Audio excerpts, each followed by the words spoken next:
Criminals often resort to various tactics to evade the law. But what happens when they attempt to flirt with police officers as a means of escape? In this crazy compilation, we're gonna find out when criminals try to seduce the police, beginning with this case of Grace Spoonamore. Stop! Don't get out! I'm asking you questions, you answer. Okay, and I will answer. Why'd you get on me like that? 26 headquarters, it's a female. Alright, step out. A white Step female. out. Put your hands behind your back. It was clear that Grace had been drinking, setting the stage for what the officer anticipated would be a routine DUI investigation. However, that expectation changed when Grace decided to turn the stop into a memorable one. Watch this. Can you stop pulling me like that? Nope. Do you have anything in your pockets? Oh, yeah? Oh, yeah? I don't know. You want to check me? Search me real quick. It may feel intimate. Alright, stop. Sitting there. No, you don't want to stop. Are you on something right now? No. I just came from dinner with my trick. How much you have to drink there? 2 doubles. 2 doubles of what? Patron. Okay. So you are drunk. And I'm going to keep it a buck with you. Where's the owner of that vehicle? I don't know. Who's Donta Smith? I just bought it. Grace wasn't pulled over for merely suspicious driving. She had actually crashed into another vehicle and fled the scene. To complicate matters further, she was driving under the influence and, at only 20 years old, wasn't even of legal drinking age. This likely contributed to her eagerness to have the officer search her and engage him in conversation in such a manner. What is your name?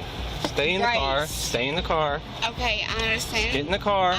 Get your leg in the car. Listen, handsome man. Get your leg in the car. You feel some type of way because my leg ain't in the car? Get your foot in the car. Just stop. I know, All right. I'm going to get your driver's license out of your purse, okay? You can do that. All right. Put your foot in the car. Do I have to? Yes. Put your foot in the car. Why you gotta be so demanding? It wasn't long before the officer was fed up with her shenanigans, so he brought in another officer to get to the bottom of things. She just rear-ended that car at 30371. This was the flock camera hit. I thought he was taking off from me. 15 franc, but she said she just bought the car. Like I'm telling you that I am, but I'm not. None of that even makes sense. Clear, confirming she's under 21. 3 doubles. 3 doubles? Yeah. Where at? When initially questioned by the first officer, Grace claimed she had consumed 2 double drinks, but she later revised her statement to 3, indicating she was uncertain about how much she actually drank. Clearly, sobriety was out of the question for her at this point. Despite her inebriated state, she continued to provide the officers with more information and began acting even more erratically. What's that? If we get her on a cuff, she's just gonna fight with us. Yeah, I'm not She said cuffing she had her. 6 doubles. She's Yeah. Insurance for that vehicle? Yes. What do you think I am? Some broke ass hoe? I think you're drinking and driving right now. Definitely. Because who can stand a regular without drinking? Who can what? Now, you can't sell dick without selling it before it comes. What do you mean? You understand that? No. No? No. You gotta make it hard before it comes. Inappropriate comments are typically something police officers can handle with relative ease. However, after just 5 minutes in the back of the patrol car, Grace began to have what could only be described as a temper tantrum. This outburst did nothing but potentially add a slew of new charges to her already extensive list. What's your current address right now? Where are you staying? Don't worry about all that. What's your current? Well, I need your current address. No, I'm not giving it to you. You need to give me your current address right now. And what do you want to do if I don't? I'm going put to me charge in you with jail? obstructing. Constructing what? Obstructing official business. What is Okay, your that's cool. address? I don't care. What is your current address? I don't care. So here's the thing, Grace. I don't care. You will though, because if we can't figure out who you are, where you stay at, you sit in jail until they fingerprint you and find out. Alright, good. Do it. I don't want to do that. Do it. What's your current address? Are you staying here this whole time? I don't care. I've gotten Did she just spit on you? Alright, she's going down. We're not gonna test her. Grace has escalated the situation from drunk driving to assaulting a police officer, and it appears she doesn't plan on stopping there. Alright, what do you No, what I do you don't want? believe you. What do you want? I don't believe you. For what?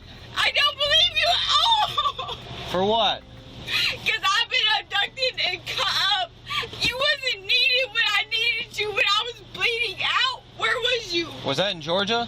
No, it was in Cleveland. Well, we're not in Cleveland right I now. don't give a fuck. It's in Cleveland. We're in You Brunswick. let me bleed out. You don't know what the fuck you're dealing with. Okay. You don't. Okay. Fuck okay. You don't. No, You're in the because car you right don't now. trust me. Okay. Grace, stay in. No, Stay in. you don't trust me. Stay in the car. Come on. You don't trust me. Stay in the car. You don't trust me. Go ahead, pull her. Get in the car. You don't trust me. You don't trust me. You don't trust I me. don't trust you. You just spit on me. Now completely incoherent, Grace was driven back to the station by the officer. Upon arrival, she seemed to have calmed down somewhat, but her demeanor was far from composed or reasonable. What's your name? Logan? You look like a Logan. Go ahead.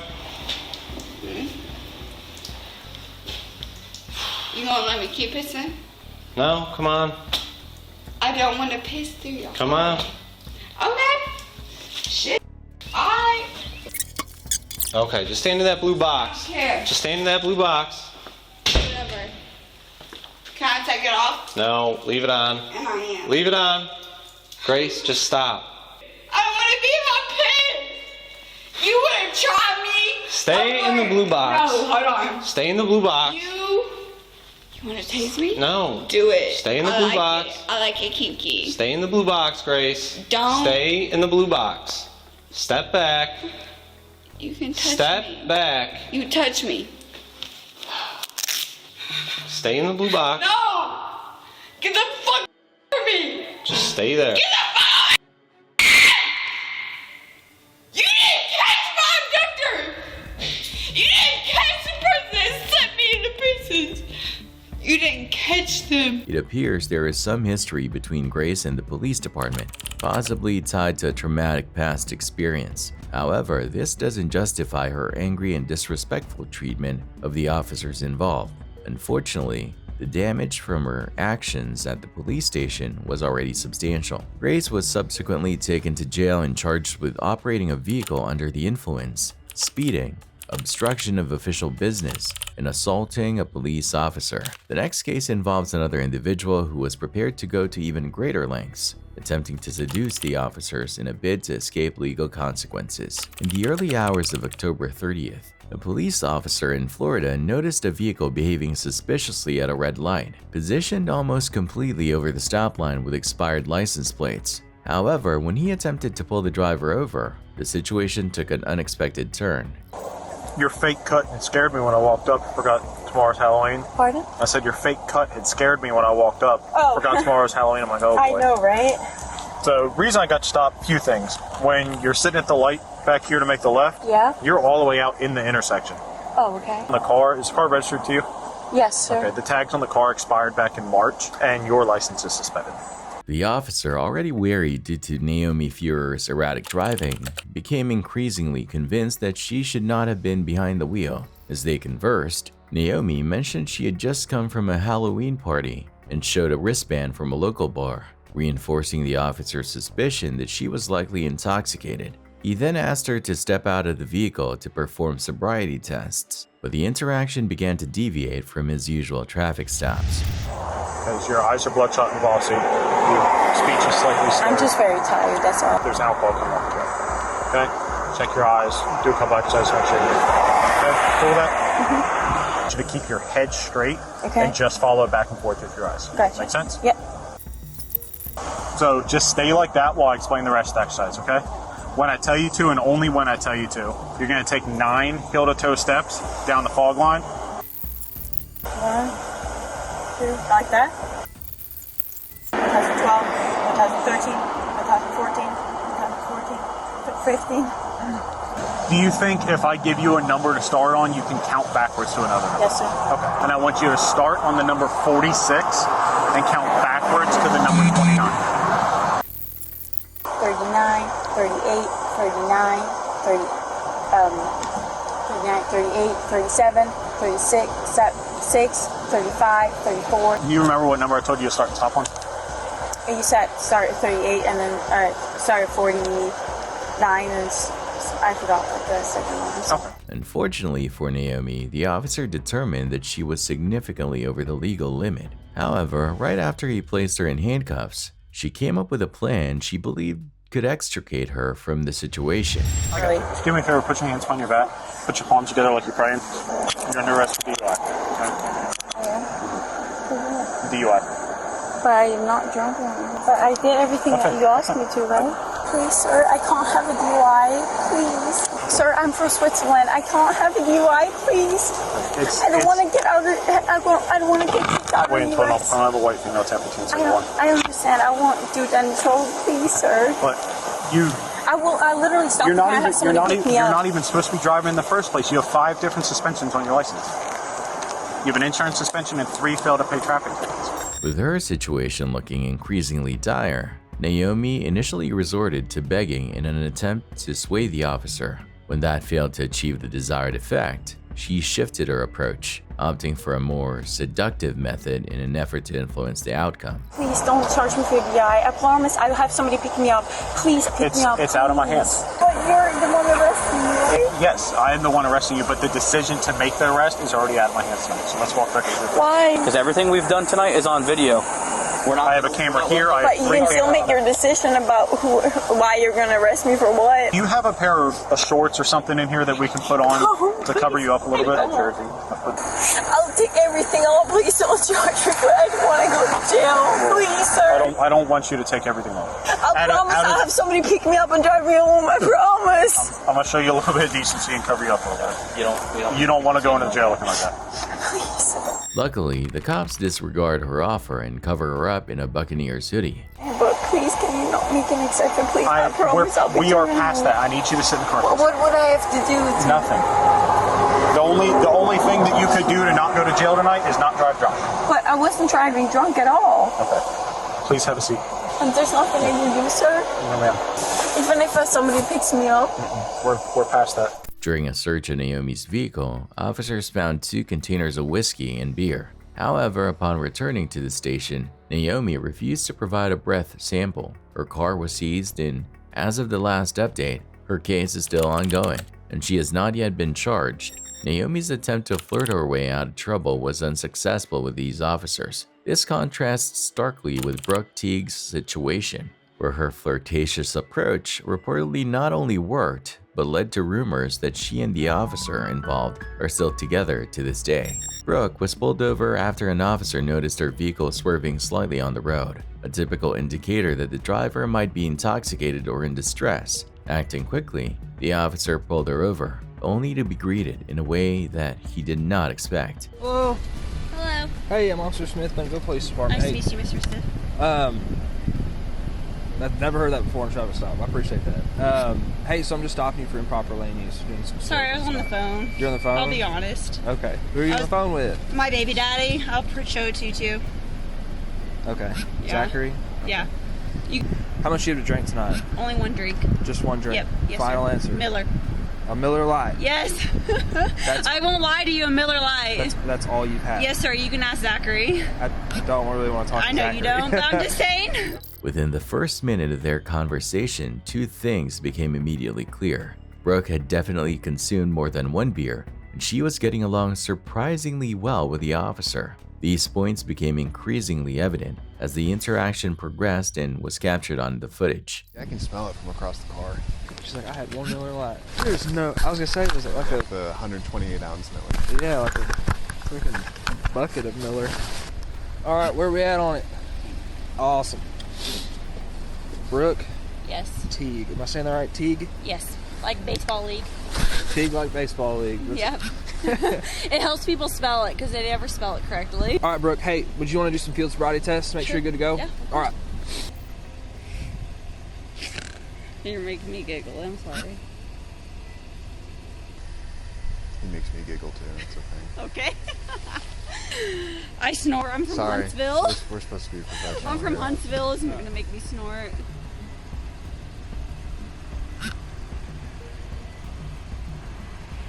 All right, stop laughing because you're making me laugh. I'm not. All right, seriously.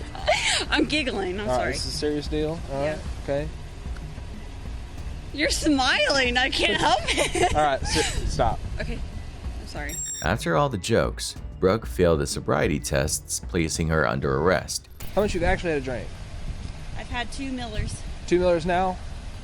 That's it? Yes, sir. You can call Mitchell, the manager. Okay. Well, hey, go ahead and put your hands on your back for me, okay? Yeah.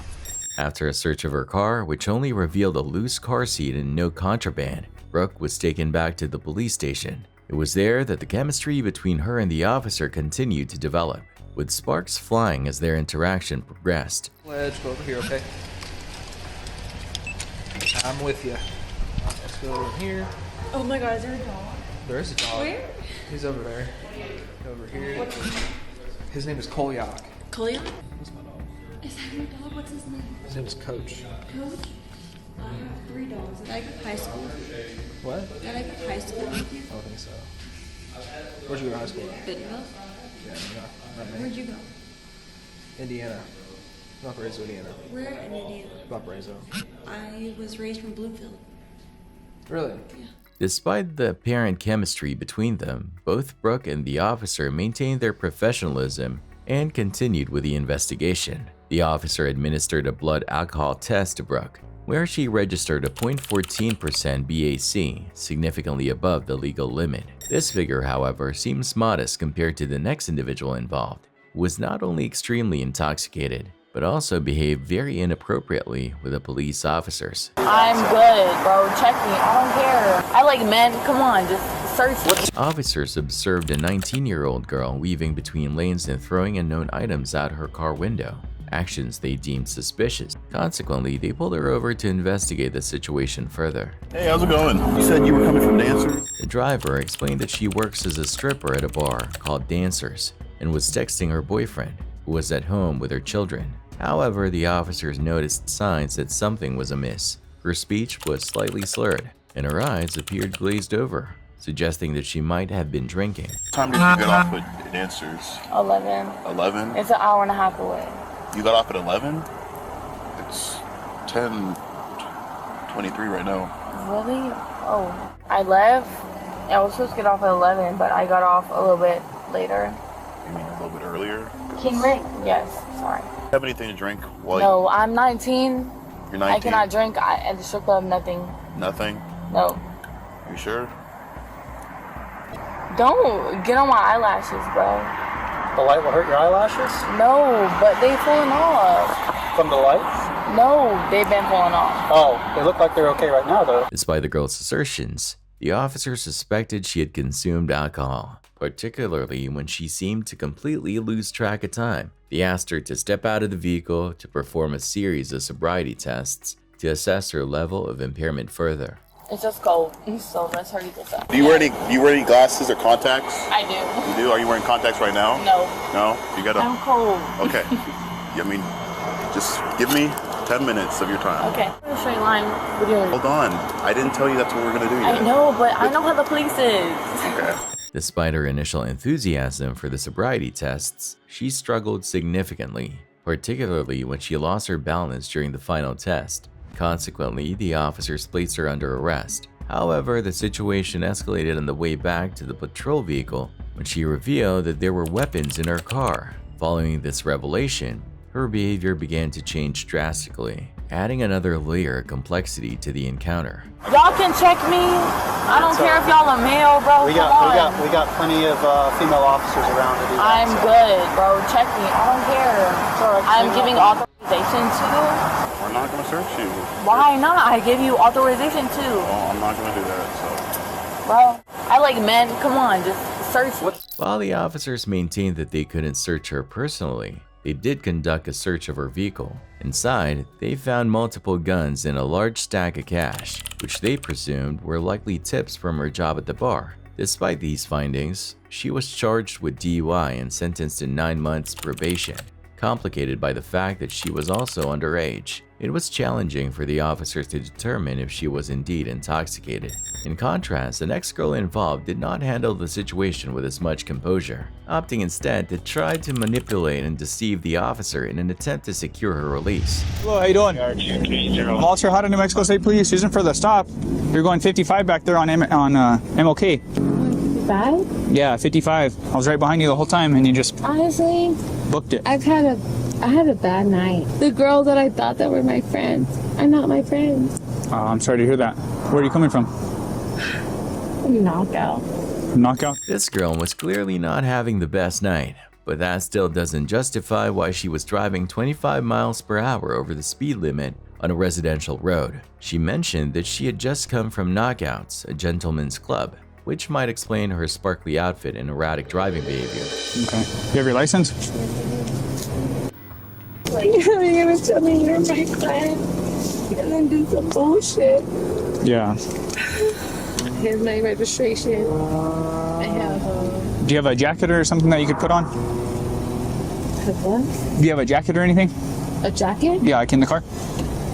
No, why? Because I'm gonna ask you to step out. That way we can talk out here. I don't have anything. Okay. Here's my registration, and I can give you my progressive. It just sucks. Like, Yeah. a bitch Here, let me. tells me that she's my friend and she's not. Yeah. Could you stand up straight? Yeah. All right. So how much alcohol you consumed? No, I haven't. Nothing. So you say that you haven't consumed no alcohol. Just be honest with me. How much alcohol? Work at Knockouts. Honestly, the way I feel is because the girl, she went behind my back and shit. You know what I mean? I smoke weed. I have my medical card if you want to see it. But I've been smoking because I'm mad. Yeah, you're mad. You know what I mean? Like, Okay. all the friends. Here, just try to calm down a little bit. So, Miss Ramos, my main concern is just that you're safe to drive, okay? At a high rate of speed up, I have and okay. 3 kids. Okay. My baby daddy just died. I'm sorry to hear My that. best friend just said that.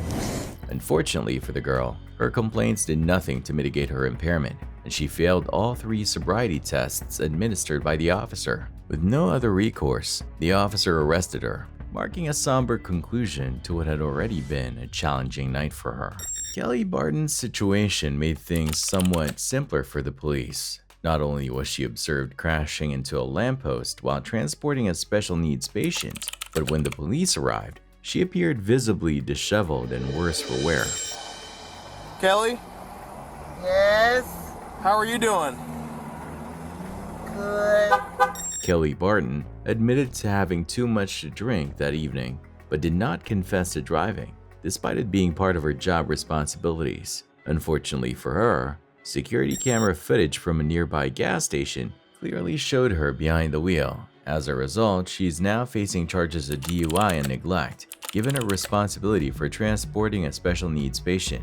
However, as an ambulance arrived to perform medical tests on her, Kelly revealed another tactic. She began flirting with all of the officers at the scene, perhaps hoping to sway the outcome of her situation. Look at you, handsome. Do you want the light squad to check you, ma'am? Let them do what they gotta do. Come on, boys. How you feeling? Hey. I want the little young boys. Ask me how I'm feeling. Let the little young boys tell me. Let me tell you something. What I would do to you with your blue eyes. Well, let me check your blood sugar Okay. real quick. Look at him. Okay, great. Thank you. I would do him in a way that he won't even. Hey, look. He can look tough all he wants, right? Don't let me get him. After conducting multiple tests, it became clear to the officers that Kelly was significantly over the legal limit. She was arrested for driving while intoxicated. Despite some struggle to get her into the police vehicle, she was eventually transported to the police station. However, if you think Kelly's approach to dealing with the cops was bold, 18-year-old Skylar Fluss took it to an entirely different level. Skylar went as far as to post a video online, viewed by thousands, in which she bragged about managing to evade a DUI charge. I got out of a DUI and got let off with a warning. Skylar was pulled over after an officer noticed her swerving on the road, behavior that suggested she might not have been completely sober. However, in a video she posted online, Skylar claimed that by using her flirtatious demeanor and quick thinking, she managed to deceive the officer and walked away with just a warning. I blew a 3.8 and he let me off with a f***ing warning and gave me his number and said we should meet for coffee or lunch. He was hot, so I'm getting lunch with him tomorrow. Fortunately, the officer involved had recorded the entire interaction on his body camera, and the footage told a completely different story from Skylar's claims. The video provided an accurate account of the events that transpired during the traffic stop. Hello. My name's Deputy Stallman, the Jefferson County Sheriff's Office. I pulled you over because you were weaving a little bit back there. Where are you coming from? I was coming from my friend's house. I actually just got dumped. Okay. So I was like crying and like I'm really Okay. Were you on your phone and stuff too? I was trying to call him to get a hold of him because my heart hurts. Okay. So bad. Well, I'm just concerned that you were weaving because of alcohol, but if you're on your phone, have you been drinking or anything tonight? No? Okay. The deputy did give Skylar a card with the sheriff department's contact information, but it was strictly professional, contrary to any implications she might have suggested. The card did not include his personal number, nor was it accompanied by an invitation to dinner. Sounds like you're having a rough night, so I'm not going to add to that by writing you a ticket or anything, okay? So I'm just going to give you a warning. It's not a big deal. I just want to make sure you're okay. You were weaving a little bit, and I just want to make sure you're okay to operate the motor vehicle, and I believe you are. So my information's right here on the front. The reason I stopped you here is on the back. Wherever you're headed, get there safely, and I'm sorry you're having a bad night. Yeah, I'm just like on the street. I'm Okay. sorry. No, you're fine. Yeah, well, no, you don't need to apologize. I mean, you were weaving a little bit with no traffic out. I just want to make sure you're okay, that's all. Skylar's video not only showcased her laughing and boasting about exploiting the officer's kindness, but it also inaccurately claimed that she blew a 3.8 on the breathalyzer, despite not having been tested at all. The legal limit for blood alcohol concentration is around 0.08, and driving with such a level is already dangerous. A reading of 3.8 would suggest that Skylar was not only extremely intoxicated, but dangerously close to life-threatening alcohol poisoning, as levels around 4.0 can lead to respiratory failure. Further complicating her story, videos were later found showing Skylar consuming tequila directly from the bottle and displaying drunken behavior at a party just hours before she was pulled over. When confronted with this evidence, Skylar eventually confessed and admitted to everything, acknowledging her actions and their severity. I ended up getting a little too intoxicated. I was taking shots all night and I decided to make the dumb decision to get into my car and drive. Skylar also admitted that her claim about the officer asking her out was fabricated solely for social media attention. Despite her confession, no further action was taken against her or the officer, who had neglected to administer a breathalyzer test. However, a different scenario unfolded with Officer D'Angelo Ray, who reversed the roles by attempting to seduce a suspect. He exploited her criminal record in highly inappropriate ways, demonstrating a severe breach of professional ethics. You're sexy. Is that unprofessional of me? I don't know. I'm sorry, but like, I'm just like, damn. You got a room? On April 17, 2022, while on duty searching for a murder suspect, Officer D'Angelo Reyes encountered a woman on the street. The interaction that followed was captured on his body camera. You can't miss this. What's your name? My name? I'm Eric. It's evident that Officer D'Angelo Reyes had a specific intention for how he wanted the interaction to unfold, as he started by giving a fake name when introducing himself to the woman. This action suggests a premeditated approach to the encounter. In a highly inappropriate and unethical move, Officer D'Angelo Reyes turned off his body camera during the interaction and allegedly obtained the woman's phone number. Afterward, he used his position to run her name through the police database and found she had an extensive criminal record. He menacingly contacted her, insinuating that it wouldn't be difficult to have her imprisoned again given her record. D'Angelo later visited her at a motel where he engaged in non-consensual sexual acts with her. Initially, he denied ever meeting her, but he eventually admitted to the encounter, claiming he believed it was consensual. June of the same year, he was charged for the attack. Shifting focus, the next incident involves a traffic stop that took an unexpected turn for a female driver who had her own plan to avoid a reckless driving charge. Hi! The reason I'm stopping you, well, I didn't stop you. Why did you stop? Let me ask you that. Okay, all right. Well, the reason you caught my attention when I pulled up behind you is because when you came out of there, you swerved completely all over the road. I know. How much have you had to drink tonight? Nothing. Nothing at all? No? I'm sorry. The driver, later identified as Karina, denied that she had been drinking, but the officer was skeptical of her claim. He decided to have her exit the car to perform field sobriety tests. Just a few minutes into the tests, it became clear to the officer that Karina was indeed under the influence of alcohol.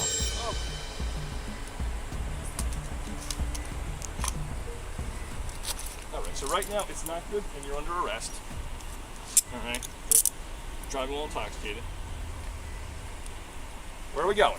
I would like my shoes on. Okay, we'll do that when I say. My parents are gonna fucking kill me. After being placed in the back of the patrol car, Karina quickly admitted to having had a few drinks. Once they arrived at the station, she began to handle the situation in a way that made things awkward for the officers, though she did so in a somewhat charming manner. Beautiful, thank you. And Mom does not feel fucking cops are taking care of. You got it. Thank you guys for your service. You guys. Thank you No problem. for your service. No problem. Better keep this town fucking safe. We try. I'll do an Air 5. So far, Karina had been very cooperative with the officers during the booking process. However, when it came time for the breathalyzer test, her charmingly entitled attitude began to surface, revealing a different side of her demeanor. The law requires that you submit samples of your breath for breath testing. If you do not answer, or answer with anything other than yes, I will charge you with refusal. Yeah, that's okay. Now I ask you again, will you submit the breath testing? So right now you have a chance that you're not over the legal limit, right? When you go on the box. But if you say no, then it's automatic that you're found guilty of driving while intoxicated and then refusal. Will you submit to breath testing? All right, Karina, can you just take a seat? And definitely don't try and take that off. Karina, stop. No. Take that. Listen, I want, no. Karina. I want, Okay, just take a seat on the bench for now, okay? I want to go. And you're gonna go home soon. So let me call my mother off my own goddamn phone. We will call her, okay? Off. Give me my phone. We'll And call I'll her on that my phone mother. very shortly. No. Dude. Give me my phone. This young driver is making the arrest as difficult as possible and doesn't seem to grasp the severity of her situation. She has already violated New Jersey's zero tolerance policy by admitting to drinking, and by refusing to provide a breath sample, she is likely to be found guilty in court. However, Karina is fully aware of the consequences, as this is in her first encounter with the law. It's not a good thing that I know what it looks like here. Well, have you been here before? No. Well, that's a good That's why I'm saying it's a bad thing that I even know what it is. No, just take it slower right here. I fall up these stairs. My pronouns are you, S-A. Not bad. Not bad. All right, so we just have to get a signature from your dad before we can let you out, okay? My dad. Here, just, Karina, just hang out for a second here. Well, Mom feels classy. All I gotta say is Mom feels classy. Yeah. You know? We try. So I'm gonna explain the tickets to you real quick. Oh. Officer Greendeck will do the same too, but Don't even bother. I'm gonna cry about them later. let me just explain them to I you real will quick. cry about them later. There's two tickets there because there's a court date, so I have to tell you. Hey, motherfucker, I know you. Yeah? Why is that? I didn't mean it like a... You meant it in an endearing way? Yeah. Okay. Well, hi. Yeah. Sometimes we don't get it in that kind of way, so. It's always in that kind of way. Wow, Montville Police Station's kind of nice. Yeah. Karina ended things on a relatively good note with the officers and was released shortly after. She was charged with driving while intoxicated, refusal of breath testing, reckless driving, and failure to maintain lane. It turns out this was her second DUI in less than 2 months. Additionally, she had 2 more run-ins with the law, one for ignoring a stop sign and another for speeding. All of these incidents were documented on the Drive-Thru Tours channel. However, there perhaps is nobody better at seducing officers than Lydia Badillo. I'm looking at your eyes. Why? Because you look pretty handsome. Oh. She was caught attempting to transport 2 illegal immigrants over the Mexican border. When the situation began to unravel, she resorted to trying to seduce the officer in a desperate attempt to avoid the consequences. All right. Just wait for me right here, okay? You don't have anything? I'm looking at your eyes. Sorry, sir. What? I'm looking at your eyes. Why? Because you look pretty handsome. Oh. As soon as the officer realized something might be amiss with the IDs, Lydia starts to smile and stares directly into his eyes, complimenting him on how handsome he is. Clearly, this is just a ploy to try and get herself out of the situation she's in, a trick that isn't going to work on this officer. Estos documentos por un tiempo? Por un año. Ok, pues son falsos, ok. Y tener documentos en estados de Texas es un delito. Las ID, a esta te sale a un señor, a tuya. A esta no me sale nada. Ok, so estas identificaciones son falsas. Ok. After running the women's driver's licenses through the national database, the officer discovered that the ID numbers returned incorrect results, indicating that both IDs were fake. It was later revealed that the 2 women with Lydia in the car were illegal immigrants from El Salvador. Even more troubling was that they were being transported through a service that often forces women into debt bondage, making them pay off their debt through forced labor and sex work. While Lydia was arrested and the 2 women were sent back across the border, potentially saving them from years of awful treatment and abuse, Lydia's attempt at flirting proved entirely ineffective. In contrast, the next girl, who was incredibly bubbly and flirtatious, managed to make the officer grin throughout the entire encounter. I'm too cute for prison. Don't do that to me. On January 5th, 2022, officers responded to a car accident. Upon arriving at the scene, they received some useful information from a witness. She's drunk. Drunk? I already called Sam Dorado's my husband. Okay. But she's drunk, and she already said that I don't want to get a DWI. Okay. In a single car. Okay. Thank you. Was she in the wrong way? No. She was on that side? See, I was coming this way right before the curve, and she blowed around me. Blowed around. Another car couldn't make the curve. Jumped the curve. See her tracks right there? Hit the curve, and then smacked this. I don't know what the deal was. It appeared that the driver had completely lost control of the vehicle, and it was fortunate that no one else was injured. To understand exactly what happened, the officers needed to speak with the driver. It didn't take long for them to assess the situation and gather the necessary details. So they said you're not having anything medical? No, sir. Okay. Now, just based on this driving behavior and what people have been saying when we came on scene, would you be willing to take some standardized field sobriety tests? Absolutely. Yes? How much have you had to drink today? Not very much. Okay, what is not very much? Like the legal limit. Okay, which is what? Like not very much because I ate and I drank water between the 2. The driver was honest and complied with the officer's request to take a field sobriety test. Unfortunately, the test quickly revealed that despite her cooperative demeanor, she was still a criminal who had endangered many other lives. All right, ma'am, go ahead and put your hands behind your back for me, okay? You're being placed under arrest for DUI. All right, I'm gonna have to pat you down before I put you in my unit, okay? The officer patted the girl down before placing her in the back of his patrol car and reading her rights. It was at this point that she began to execute a plan she believed would help her get released. I'm so sorry. I'm so sorry. God. You don't need to apologize. I'm doing my job, that's all. I know, and I respect that. I respect. Have you ever been arrested for a DWI before? No, sir. I've never been arrested, period, so. I hope at least I'm like one of the cuter people that you've had in your cop car. I'm too cute for prison. Don't do that to me. Anyways, I'm sorry you're stuck with me, though. That's alright, I've been, like I said, with worse. Even at the station, her seduction doesn't end. I remember you. You would come up to to the Alcatia with your face mask, and I'll be like, that man is so fine. Yeah. And then, like, respectfully, though. Oh, yeah. Obviously, because, like, I'm a mess right now. Right, And you had your face mask on, but I was like, that man is so fine. But Yeah, don't worry about it. Let's get back to obviously, business, nobody though. wants to date anyone that's looking like this, so, yeah. You are such a handsome man. Oh, thank you. Respectfully. I appreciate that. I do. Yeah. I'm sorry. You don't need to I hope I apologize. haven't been disrespectful. No, I hope you I haven't been disrespectful to your job.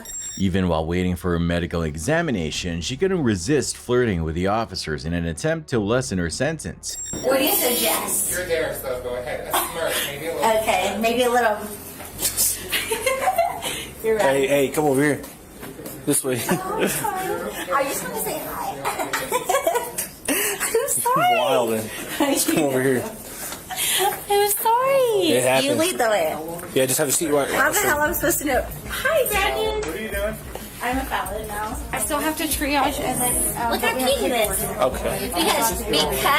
Because you're so cute, sir. Oh, yeah. Thank you. I appreciate that. Super happy right now. Hi. Hey, might as well choose to be happy if you're in a shit situation.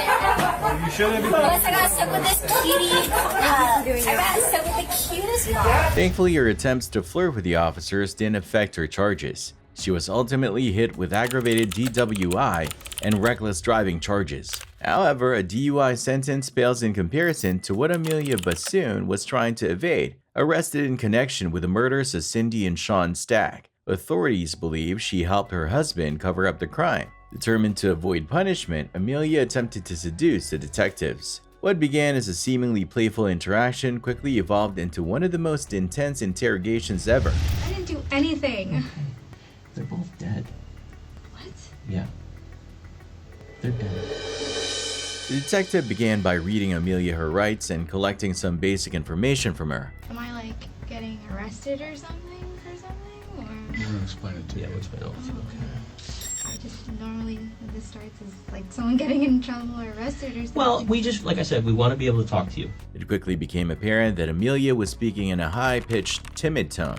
While this could be her normal voice, other footage of her suggested otherwise. I don't want to press charges, but I would like a no contact order. I can do that. Okay. Her change in tone could also be a reaction to the stressful and uncomfortable situation she found herself in. As the interrogation continued, she began to exhibit more flirtatious behaviors, seemingly in an attempt to manipulate the detectives. What happened with Josh? Did you say that? Did I hear you say he shot himself in the leg? Yeah, so in December we went bowling. Okay. The bullet went around the bone and around the artery. Wow. Through and through. Jeez, that's lucky. I know, he's crazy. How long you guys been married? It'll be a year in September. Oh, okay. At this point, Amelia gathered her hair and moved it all to the right side, exposing her neck on the left. The neck, which contains the jugular vein, is an important and vulnerable part of the body that most people instinctively protect. However, when someone feels comfortable or safe around another person, they might expose their neck by tilting their head or moving their hair to the side. This behavior can suggest attraction or, at the very least, desire to appear more attractive or approachable. Amelia, I can tell you the reason why we're here today. It's because of that issue with the bank. Okay. Okay.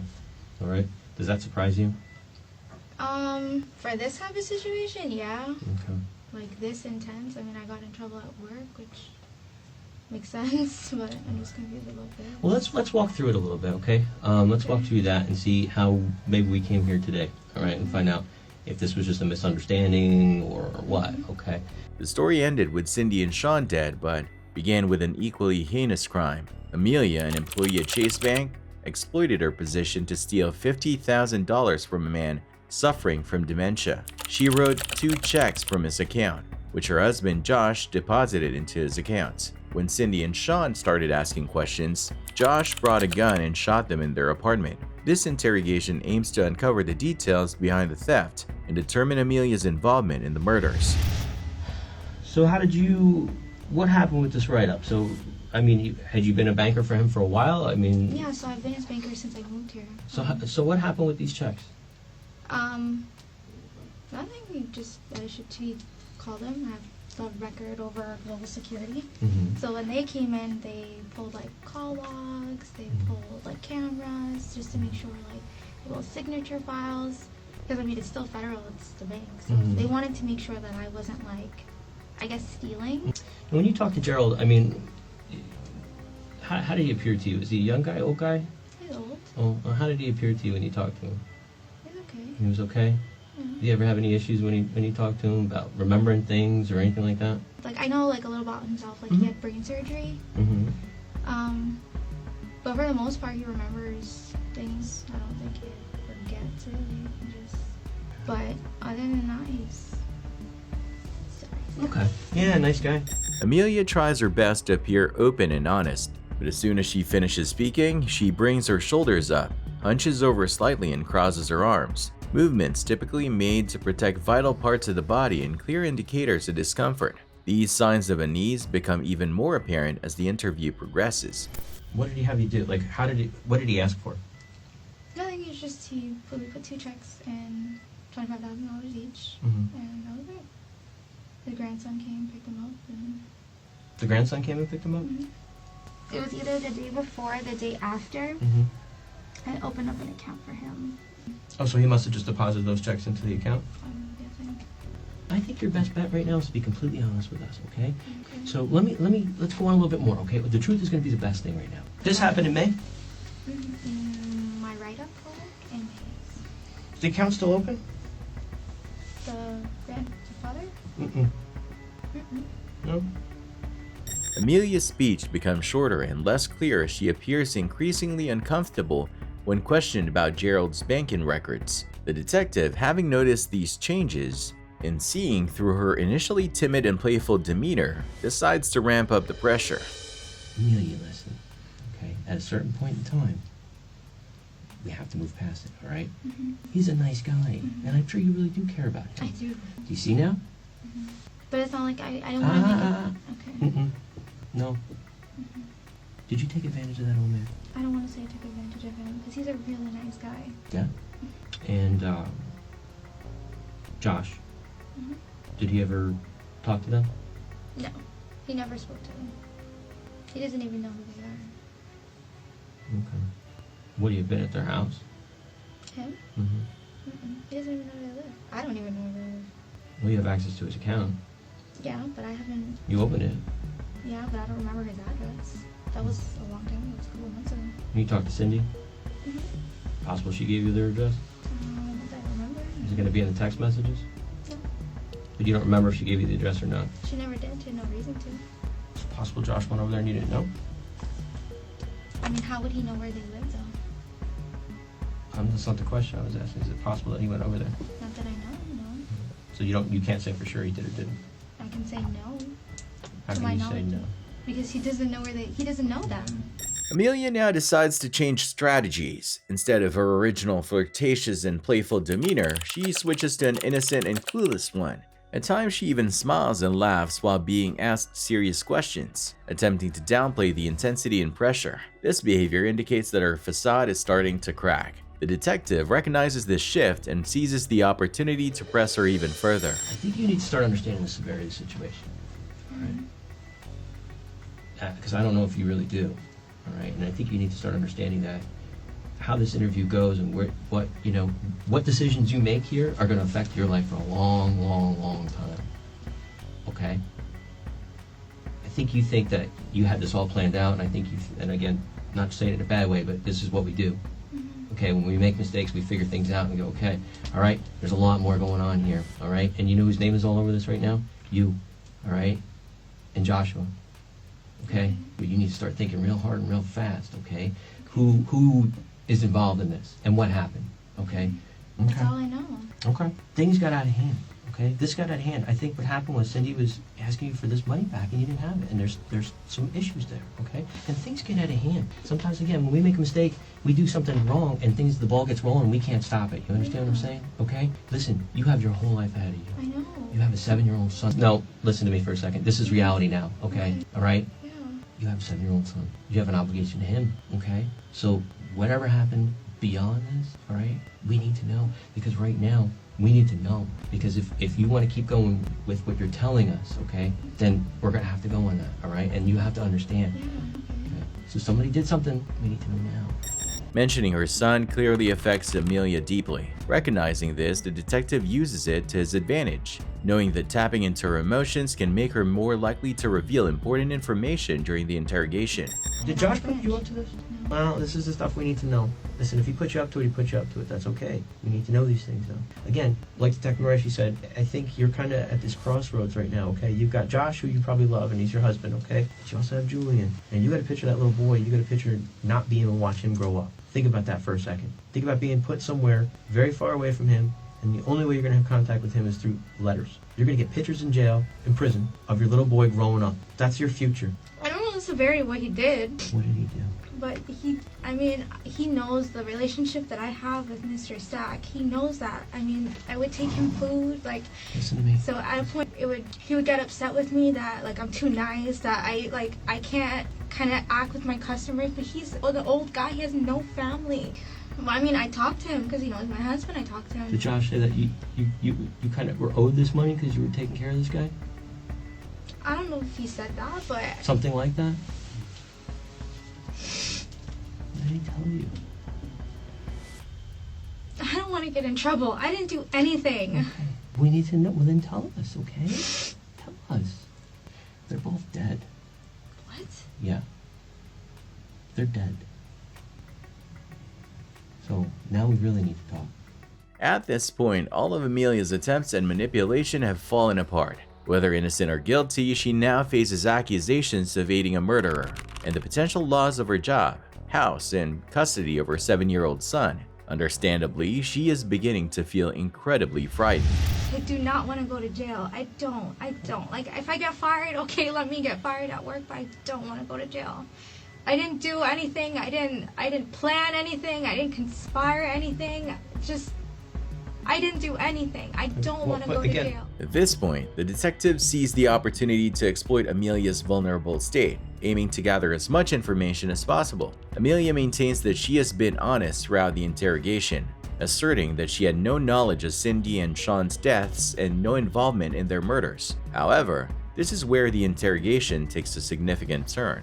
The detectives had been questioning Amelia for over 2 hours, skillfully employing their interrogation tactics. However, despite their efforts, they found themselves going in circles without making any progress. Realizing the need for a new approach, they left the room to discuss their next steps. That's when a third detective entered, carrying blankets and adopting a kind, apologetic tone. Hey, you need to talk. You need to get out from underneath this big time. Did I tell you who they work for? Yeah. We're homicide detectives, so. I know. And they want you to be a witness, not a suspect. So I want to talk to them because I just don't want to be involved in any of this. Like, okay. I don't want any part of this. I want to be able to go home. Entering in this manner after such a stressful encounter with the other detectives helps to ease Amelia's mind and subconsciously reassure her that he isn't a threat. Initially, Amelia had attempted to seduce the detectives to gain better treatment and perhaps a lighter sentence. By treating her kindly and engaging in her game, the third detective might have a better chance of discovering what truly happened. In these cases, you can't lie. You can't, which means holding something back, telling a partial truth, or just flat out lying. That is accessory. You're protecting someone, and I'm telling you right now, you don't need to do that. If you know what happened, tell him. I didn't tell you what he did and told you not to say anything. No, he just told me if you say anything, then like because I mean, I'm not stupid. Okay, but eventually he told you what happened. No, he didn't tell me that he killed anybody. Or that he was going. But you know that he was going over there. I knew that he was going over there. What day? He told me, he's like, don't worry about what I'm doing. I'll take care of it. We're talking about them, though. I'm guessing so, because that's just what he keeps saying. Your importance is in details, not in vagueness. They told me I'm going to jail regardless. Well, the fraud part may be, but that's nothing. That is nothing compared to these charges for first-degree murder. If I say all of these things, will I get in trouble? If you don't say any of these things, you're definitely going to get in trouble. But this is where I'm scared. If I say these things, like, I didn't do any of this. Put it this way. If you protect him and you don't tell us everything, then you're part of the crime. Amelia is now confronted with a difficult choice. Either risk felony charges by hoping the detectives never link her to the crime, or confess and implicate her husband, likely condemning him to life in prison. This is her final opportunity to make the right decision, or she may never see her son again.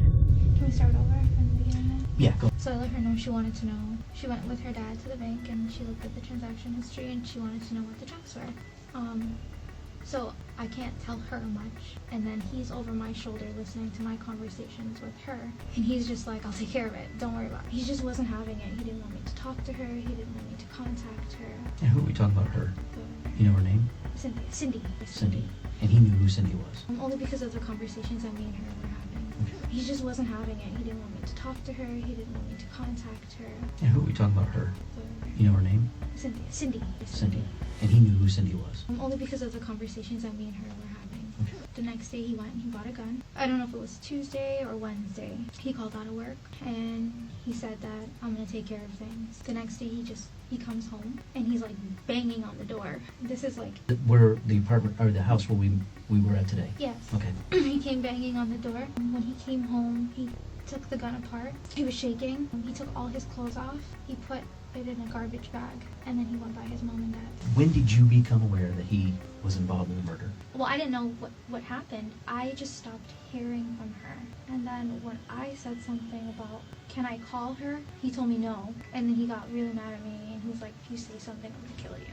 Okay, he's not gonna say that unless he told you about the murder. That's the part that's so when did he tell you about the murder? Sweetie, you gotta let this go. You can't, anything you hold back is not gonna look good. You've got to just tell it. It hurts, it's scary, I understand that, but not talking is worse for you than talking. Can you describe how, what? He never physically said like what he did or if anything was done. Did he say he shot him? Well, I'm guessing he had his gun, so. Don't guess. Did he tell you that he shot him? Yes. He said he shot him. With that, the detectives successfully turned Amelia's tactics against her, ultimately getting her to confess to her husband's crime. They kept their word, and after confirming she had no direct involvement in the murders, dropped those charges against her. However, she was still charged with theft and sentenced to 3 years in prison. Josh, on the other hand, was found guilty of the first-degree murders of Cindy and Sean Stack and was sentenced to life behind bars.